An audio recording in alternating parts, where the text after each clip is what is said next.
Alright, random events, air superiority again, and first player turn if we get there. First player, again, my little reminder, is the North Korean side. I'm looking from North Korea again, looking south. Here's the border area. I wanted to show the general record track over here. It just shows 0 through 9. So this unit is a Chinese unit that's in this hex 1109 on the border there. But these are my information markers down here. So I have political times 10 on the 3 for 30, and political times 1 here on the 9 for 39 political points right now. C4I level 3 for the Americans or NATO, and 4 for the North Koreans, the Chinese, and the South Koreans. So they're on 1. They're on C4I level 1, like that. Alright, random events. During the random events segment, players roll 2 dice. So I'm going to have the, we'll have the, let's see, have the North Korean roll the 10s. So 1, and then NATO roll for 13. So it's 11 through 66 die roll. 2 turn random events for the turn. Each player rolls 1 die. The first player's die is considered the 10s. Oh, I was doing that randomly, but actually that's right. First player's 10s, second player's 1s. Cross-index this and apply the results. So the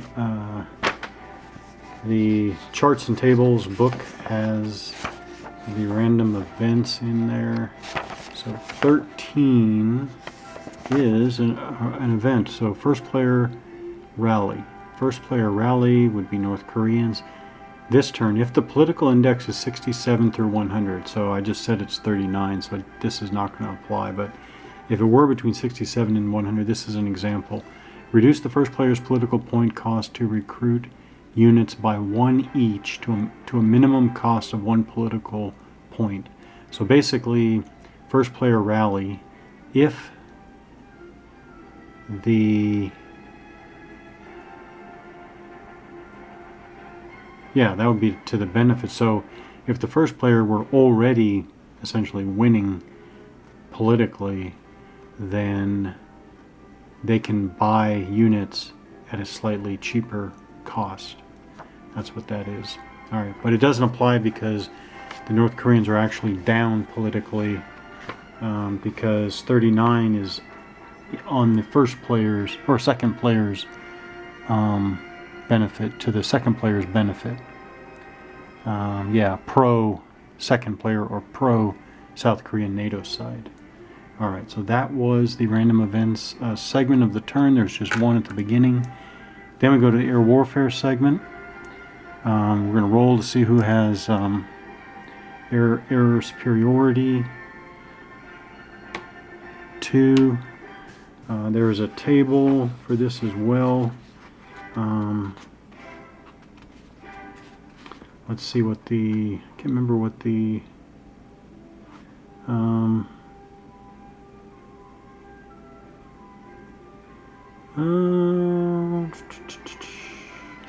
I guess it's just by scenario.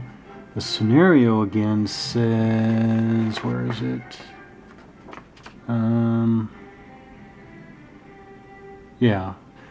So turns 1, 2, 1 and 2 at 0.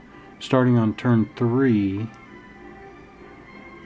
3 to 5, it'll be -1, which favors the second player, which is the South Korean NATO player, and then on turn 6, it goes to -2. If China intervenes, add +1 to the current modifier. In other words, if China intervenes, that will go +1 to benefit the North Koreans, as you would expect, to abstract all the air war going on. So what is 2? 2 is second player air superiority. I'll make a note of that. make a note of that on my marker next to the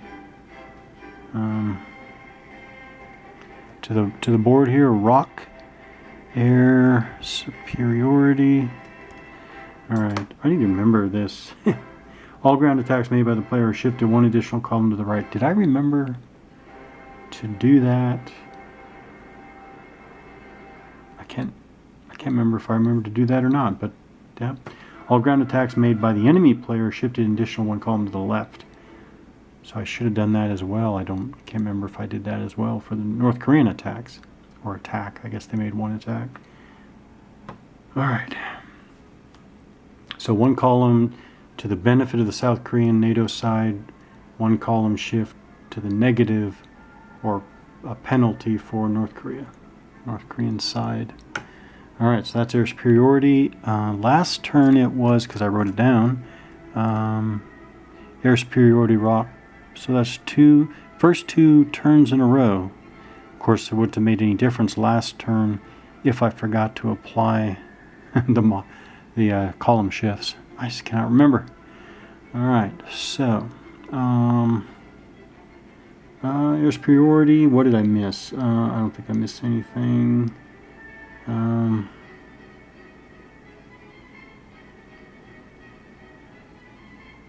So this is where in some games oh wait a minute. No, air dominance. You can change a side C4I level. That's pretty cool. Alright. Those are the two phases up front before the two player turns. So now we go to first player turn. Reinforcements and replacements segment.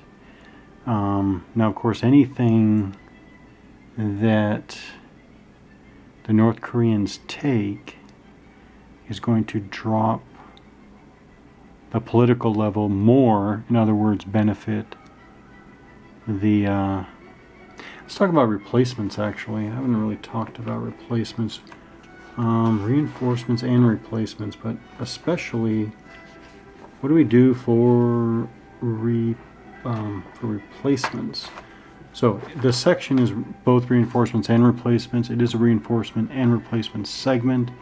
First player places any reinforcements and replacements he is due this turn. Both players start the game with certain units deployed on the map. Each scenario will designate which units are available as reinforcements. Replacements are units which have been eliminated in the course of the game and are later brought back into play. I don't think we've had any eliminated units. No. I don't think so. No. Wait. Oh man, now I can't even remember that. I really lost track of what happened before. Oh well. But anyways, replacements are units brought back. They may be returned to play by paying appropriate replacement costs in the same manner as reinforcements. Okay. Okay, so it's just a different cost.